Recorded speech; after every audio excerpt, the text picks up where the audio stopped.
because I knew exactly what she was doing. Pretend to be gone for a moment, and then would be gone for an hour.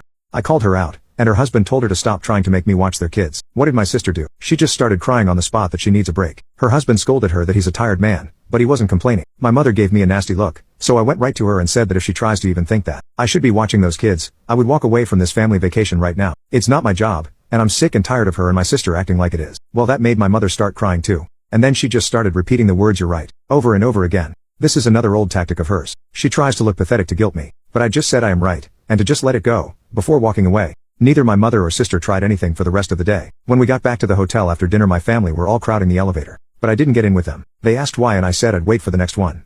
My sister glared at me because she knew exactly what I was doing. Then I just sat in the lobby watching YouTube on my phone for 15 minutes, and then took the elevator up. I was on a different floor, and on the other end of the hotel. I had a splendid night, and the next morning we all went out for breakfast. But I made sure they left first. I was the last one out, just like I was the last one in the night before. Breakfast went fine. Then I gave a text that I was going to be doing my own thing for the day. My mother tried to bring up plans to go to the aquarium and a couple of other places, so I said I'd meet them for those. But the rest of the day was mine until family dinner. They accepted this, and that day went fine too. Back at the hotel that evening though, my sister caught me leaving my room. She must have been stalking the whole floor looking for me. I went back to my room to chill a bit before dinner because I was tired from walking so much. And my sister was just down the hall when I left my room to meet them for dinner. She tried to corner me and say that I'd ruined the family vacation for her because now it wasn't hardly any different for her than at home since she had to wrangle her kids. I called Cap because my parents were helping her a lot. Then told her that I'm sick of this song and dance being her scapegoat, and it's already over. So leave me the hell alone and get on with your own life. Then I started walking with her yelling, "Hey, I'm trying to talk to you." I told her I didn't give a crap, and was going to dinner.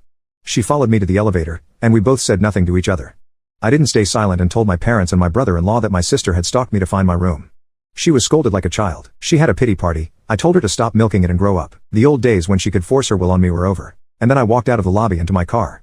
She was scolded like a child. She had a pity party. I told her to stop milking it and grow up. The old days when she could force her will on me were over. And then I walked out of the lobby into my car. This time, I was the first one to dinner. When everyone else arrived, my sister looked depressed.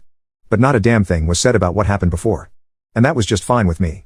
My sister refrained from making eye contact with me the entire evening. And this time I didn't give a crap about riding in the elevator with the rest of them. And I told them bluntly that unless it was an emergency, no one is to come knocking on my door. I had a do not disturb sign for a reason. The final day was the day my sister tried to barge in. She knew where my room was and waited until it seemed like nobody was around. Unfortunately for her, I knew she was planning something as I saw her waiting for me in the corner of the hallway as I was entering my room. I texted her husband to let him know what was happening. She tried to break the door down after a few minutes of me not opening it. Thankfully she was only a few shoulder barges in when the security I reported her to and her husband managed to restrain her. Somehow her husband convinced them to let her stay. At least the final day everything went swimmingly well. Neither my sister or mother bothered me at all. You can now check if there's a part 2 by pressing share and more.